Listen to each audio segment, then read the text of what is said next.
Hello and welcome to the Defense Tech Podcast. I'm Civilian Sydney. Now you may be wondering, if she's a civilian, is she some sort of tech expert? No, I'm neither a government or a tech expert, just a curious civilian who likes to talk with experts about the best and brightest in the defense tech industry.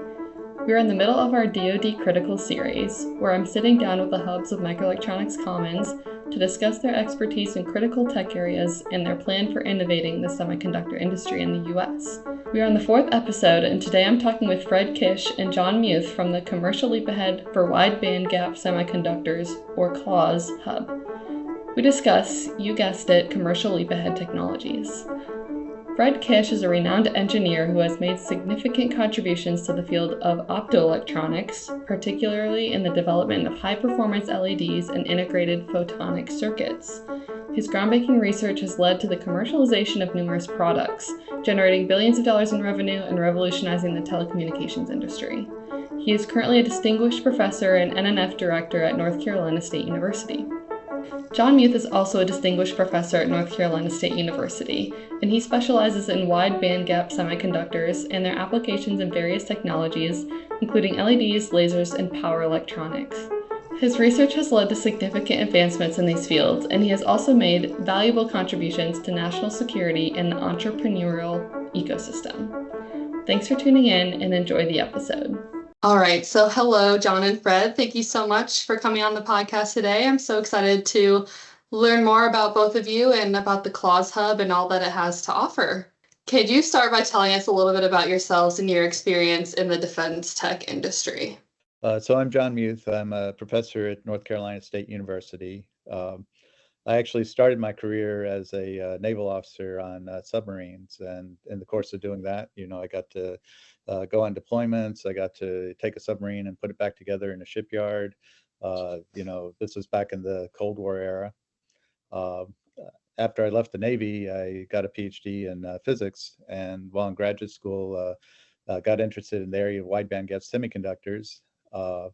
And that area has turned out to be very important for national defense and also for economic security of the United States. These wide bandgap semiconductors connect to lots of applications that are related to power efficiency, high power, high frequency, things that can go into radars or directed energy weapons, but also electric vehicles or other things that are important for quality of life. Along the way, as a university professor, I've had the opportunity to start a small company. I've had the opportunity to work with other companies that have made semiconductor products, and partly understanding how to pull together an ecosystem where you can have academia, government, and universities working together was something that I got pulled into as my career progressed. So I helped start a center for wearable electronics. That was partly driven by my experiences in Iraq, where I was very interested in how people got stressed out and how they worked in extreme environments, and how could the soldier work better in those types of environments. But also, if you look at the medical applications, then after that, I got involved in Power America, which was a Department of Energy program looking at power electronics using the wide bandgap semiconductors for some of the applications I mentioned earlier, but also the power grid and things like that. And that was an industry, government, university consortium. And then now with this CLAWS program, we've got a great opportunity to, again, kind of pull academia, universities, and industry together, look at how to take these wide bandgap semiconductors and put them into new applications, how to do things that haven't been done before, but also things that are very valuable both to the defense industry and to the commercial industry. Well, that's fascinating. I feel like you could write a book about your career. Very cool. All right, how about you, Fred? Hi, I'm Fred Kish, and I'm Deputy Director of the CLAWS Hub. I'm a professor at NC State in the Department of Electrical and Computer Engineering, and I'm also director of our nanofabrication facility here at NC State. Prior to joining NC State, I was in industry for 27 years. In industry, I had a number of interactions with the DoD. One of the key ones, I think, was helping to be a catalyst in the formation of AIM Photonics, which is a national manufacturing institute focused on photonic integrated circuits. I was part of the inaugural board there, and at my previous company, Infinera, we stood up a toolkit for indium phosphide photonic integrated circuits as part of AIM Photonics. I came to NC State about 5 years ago, and John and I have been working together to realize the concept that we had of what we call a research foundry. And that is what we're doing in the Claus Hub with a focus on wide bandgap semiconductors. And we really think that this is a new potential prototypical way to do next generation research in semiconductors. Cool, great. Thank you so much for sharing. So as you just mentioned, you two are the hub leads for the Commercial Leap Ahead for Wide Bandgap Semiconductors Hub. So this is one of the 8 hubs awarded under Microelectronics Commons that was awarded last year in 2023. Could you tell us a little more about your hub and how it was formed? Well, the Claus Hub, Commercial Leap Ahead for Wide-Bandgap Semiconductors, grew out of an idea that Fred and I had been working on for a while, this concept of research foundry. And that idea was that traditionally academic foundries have not had strong process control, or have not had the ability to do things that you would consider being in a manufacturing environment. Now, the reasons that we were interested in this, part of it's Fred's great experience in taking foundries from kind of the ground floor, PowerPoint presentation, all the way to successful commercial products. So we had, that kind of history and backing. But also on my side, working within academia, I see students and professors and small companies trying to reinvent the wheel each time, coming in and trying to make a new process starting from scratch. And or I look at researchers who are trying to make circuits out of the wide bandgap semiconductors, and them not having availability of the new materials or of the new devices or things like that. So from an ecosystem perspective, Fred and I had put forward to the National Science Foundation a research foundry concept where we would try to fix some of these, what we viewed as systemic problems.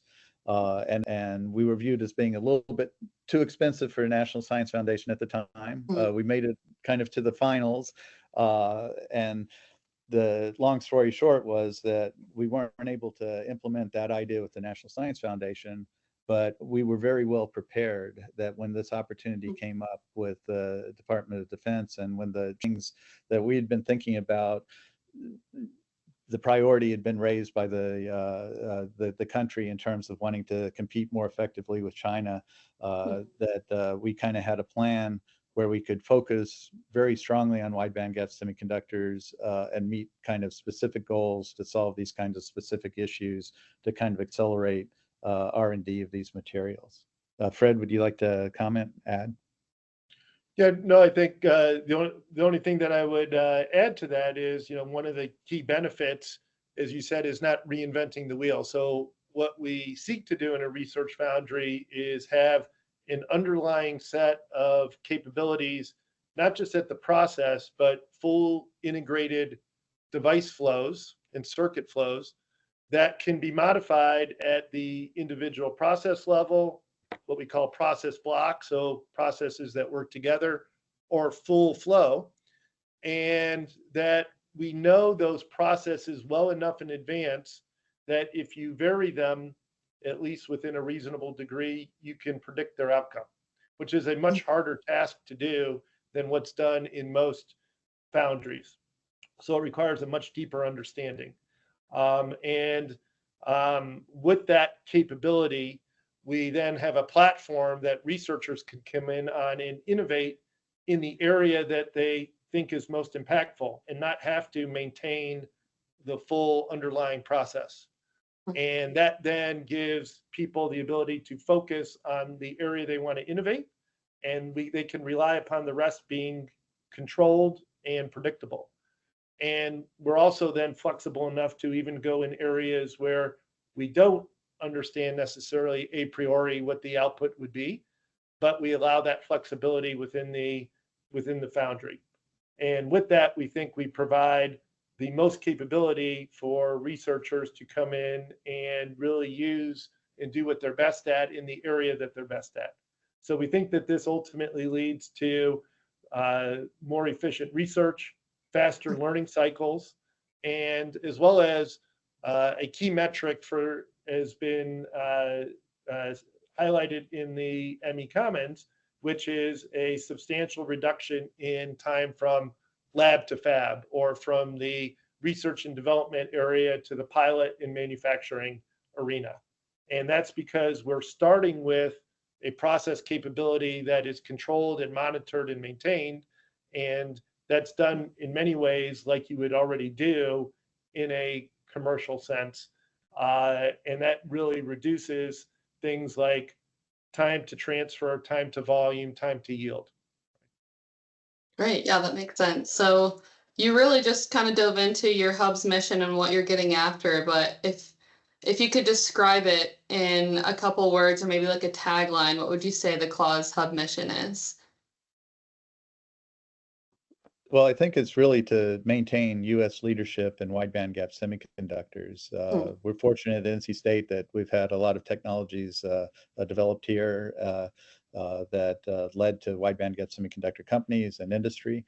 That's actually another key part of our Lab-to-Fab model, is that by working very closely with industry, we have that ability to kind of transfer the technologies from the lab to the fab. And then that's a key metric. And so, the processes that are being used in industry are things that we can institute at the, lab here. The things that we're developing in the lab here can be transferred into industry. But it's a very, very competitive world. There's a lot of pressures from China and Europe and Asia where they also want to excel in wide bandgap semiconductors. We're very good in the U.S., and this type of program, working with our industry partners here in the U.S., can really, make a difference.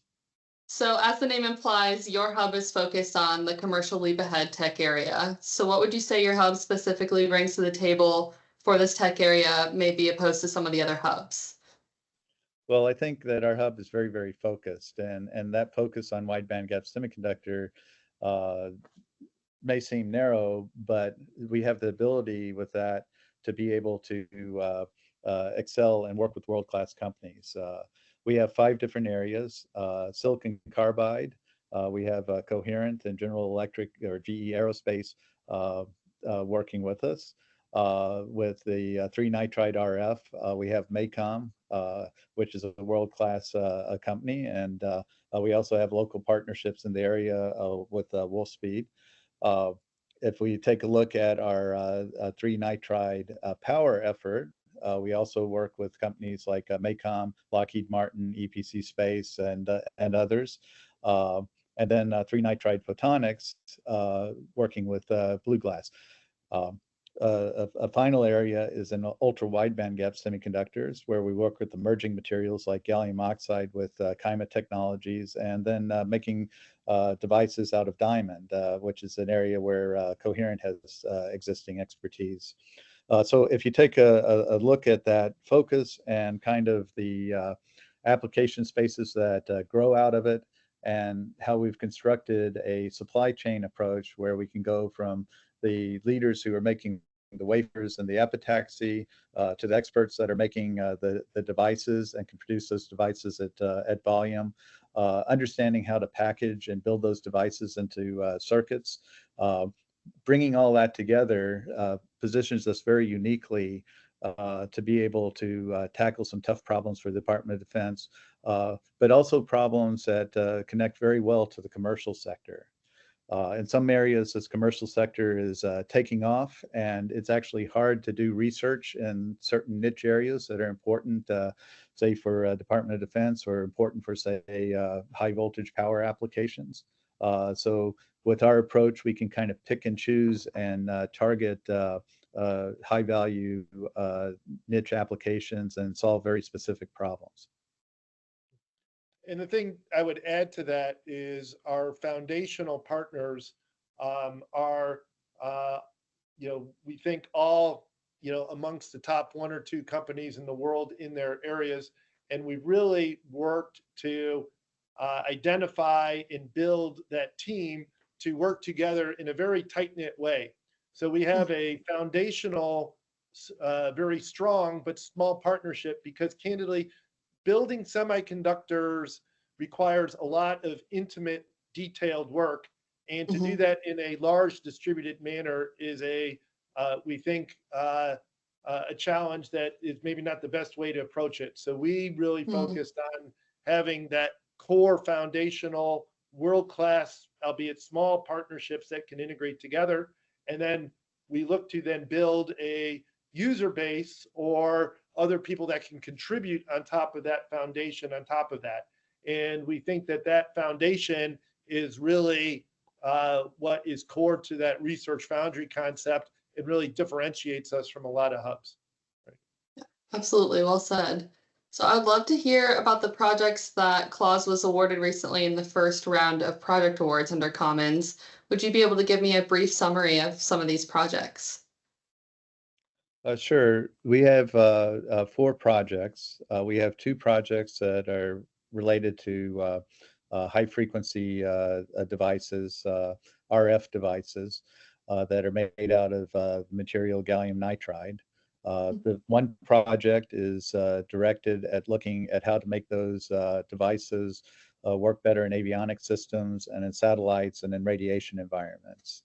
And what we are doing is taking processes and wafers that are being commercially manufactured with our partners, taking those to the research foundry lab, and then inserting special layers of materials where we can have the result of making them more radiation hard and reduce electric fields in certain places in the devices, and then complete the process flow so that these devices will be more radiation resistant.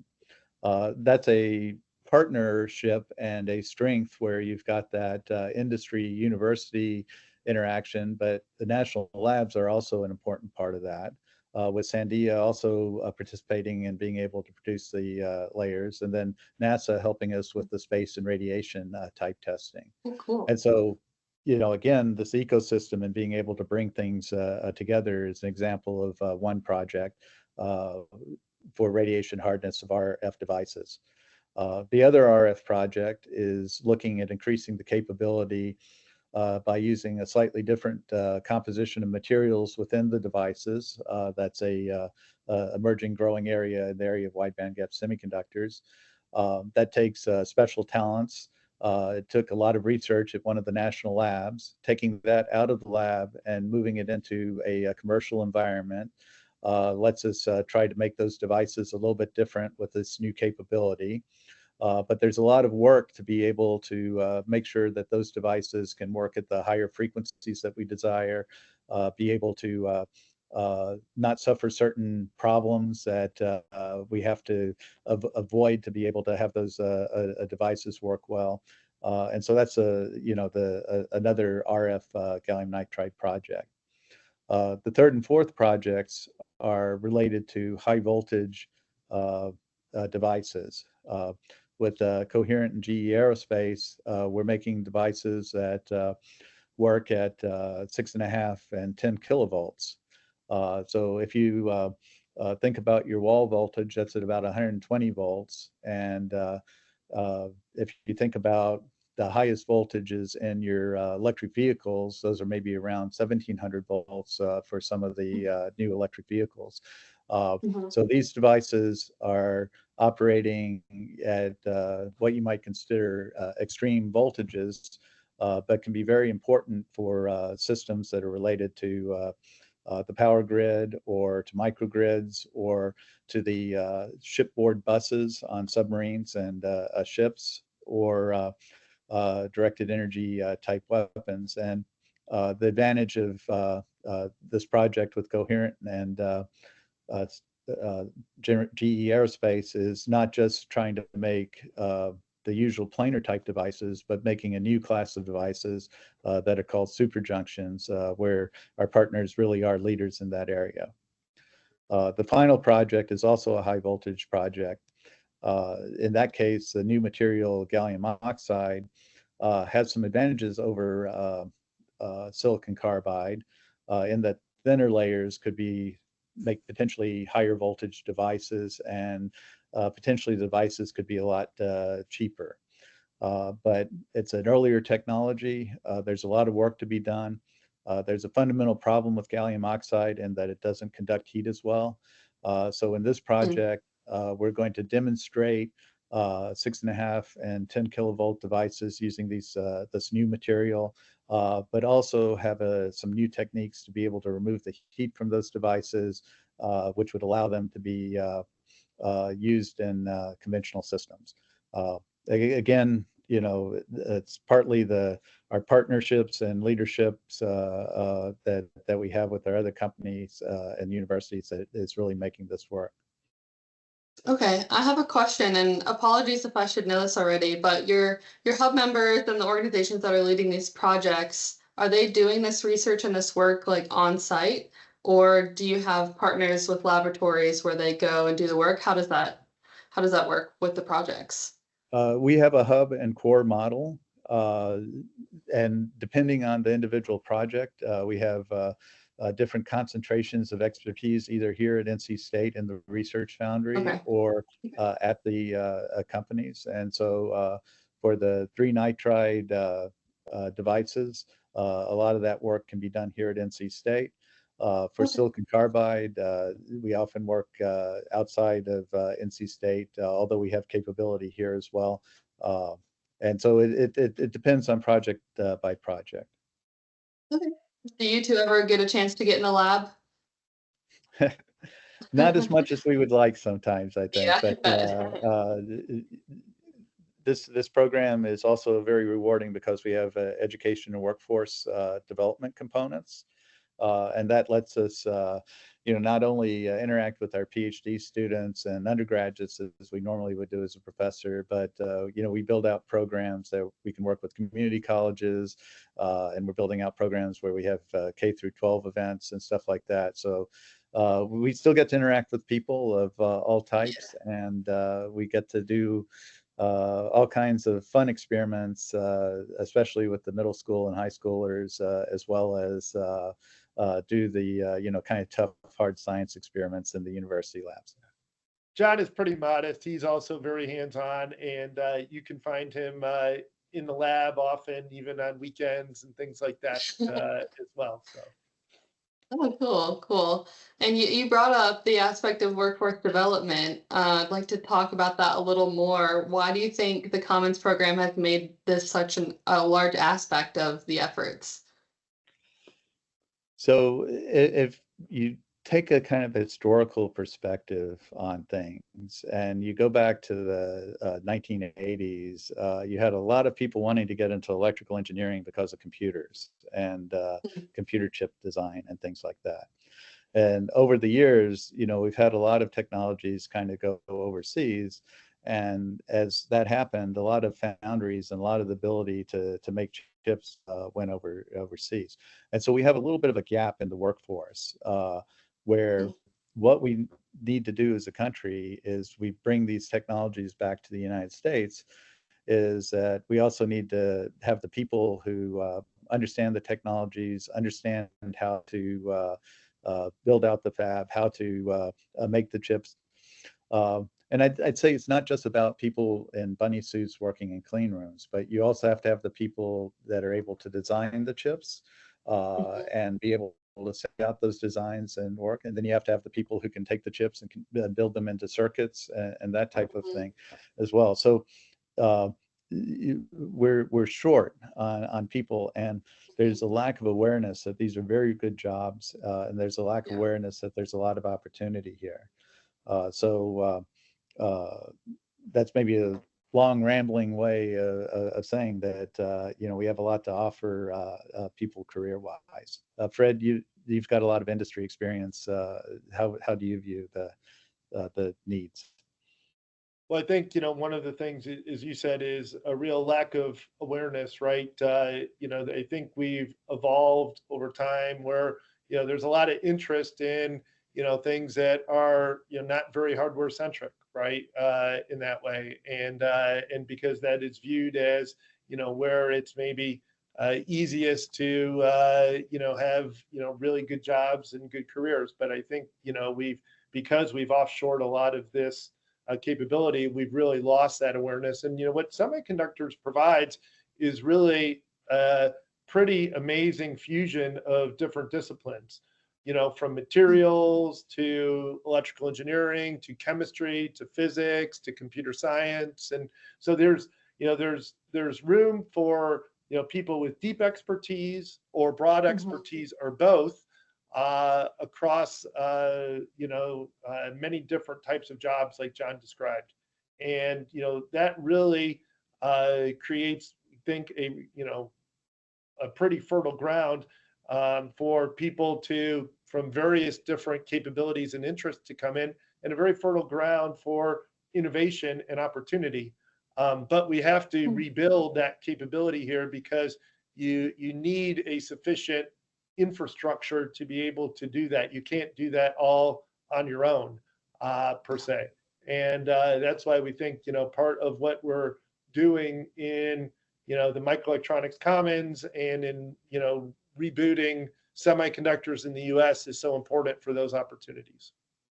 Yeah, definitely laying the foundation so that when the tech is developed, you can actually get it made. Yeah, well, it takes an ecosystem, right? If you don't have the ecosystem of everything from, capability, from the infrastructure, from all the supporting infrastructure, from the, people, the know-how, and it's, at all across all those different disciplines. And so once you lose that ecosystem, it's a big job to get it back. And that's, what I think our mission is on this. Yeah, we work quite closely with economic development agencies here in North Carolina and with industry. Wolfspeed has been expanding. We've worked with them on workforce development. They have about 1,800 jobs that they need to fill over the next few years. And then I'd also like to point out that, as Fred mentioned, these jobs can be kind of varied. There's a wide variety of technologies. There's a high level of automation in some of this. So, we need people that understand how to operate the machines, people who can repair the robots. You've got, a variety of chemicals and different streams of gases, and so people have to know chemistry. There's mechanical engineering problems. So it's very interdisciplinary when you try to bring a whole bunch of different technologies together to make these semiconductor chips. So the technology that you're working on developing in the Claws Hub, just kind of thinking about the broad overall commons mission, and you did touch on this a little bit, but kind of in terms that maybe I can understand, how is this technology going to directly help with the re-onshoring effort of microelectronics manufacturing capabilities in the US? Well, I think we cover a wide variety of bases here. The education workforce development sustains, that's not wide bandgap semiconductors, but ME Commons wide. We're helping educate the future people that are going to carry this forward in a wide range of semiconductor type technologies. And so that's, I think, a tremendous long-term investment. If you think about the technologies that we're specifically working on, some of it, as I mentioned before, is making sure that the technologies are accessible, both in terms of being relatively quickly and also being affordable. So as one example, we've been able to take a technology that has been in Europe and be able to bring that technology to the United States. And now people can work with our industry partners, and if they want to use that technology. They no longer have to work with the people in Europe. We have another technology where some of the materials are made in Japan, but the work we're doing with one of the companies is built that relationship where they're looking at being able to have that technology being available here. So there's those kinds of things. More generally, though, a lot of our wide bandgap technologies really have been invented here. In California, maybe at UCSB, here at North Carolina State, so with the spin-outs of companies like Cree and Wolfspeed and those kinds of things.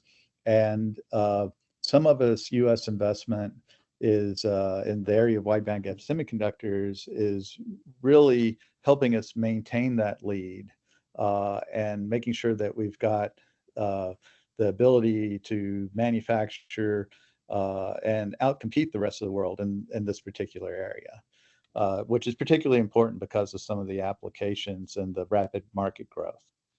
Maybe one thing that I could add on top of that is, we can kind of get locked in on what the present technologies are. But if you look at the future technologies like artificial intelligence, and if you look at photonics, or if you look at quantum, things like that, the technologies that we're working on, kind of fuel these emerging areas. So if you look at like the energy costs of artificial intelligence, we can use wide bandgap semiconductors to greatly reduce that.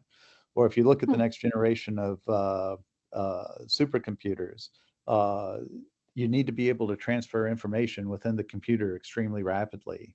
And so some of the innovative work that Fred and other professors here at NC State are doing are extremely high bandwidth communications to allow information to go from one chip to another chip using light instead of electricity. And so, I think another thing about the ME Commons and the way that they've segmented out the different areas is that a lot of the work that we're doing can also impact these important future areas that are emerging. Yeah, great. Well said. So that's about all the questions that I have. Is there anything else that I missed or that you would like to highlight about your hub? I think we just maybe would like to highlight that, that we really view this as a very important program and really are appreciative of all of the support from and candidly the vision from DoD in implementing this program and the way that it's been implemented to really be able to move fast and give us the flexibility to stand things up to fulfill all these needs that we've talked about. So it's really been a great partnership, and I think we're off to a great start and very appreciative of the vision and the support. Cool. So if someone were to want to get connected with the Claws Hub, what would be the best way that they could get in touch or get connected?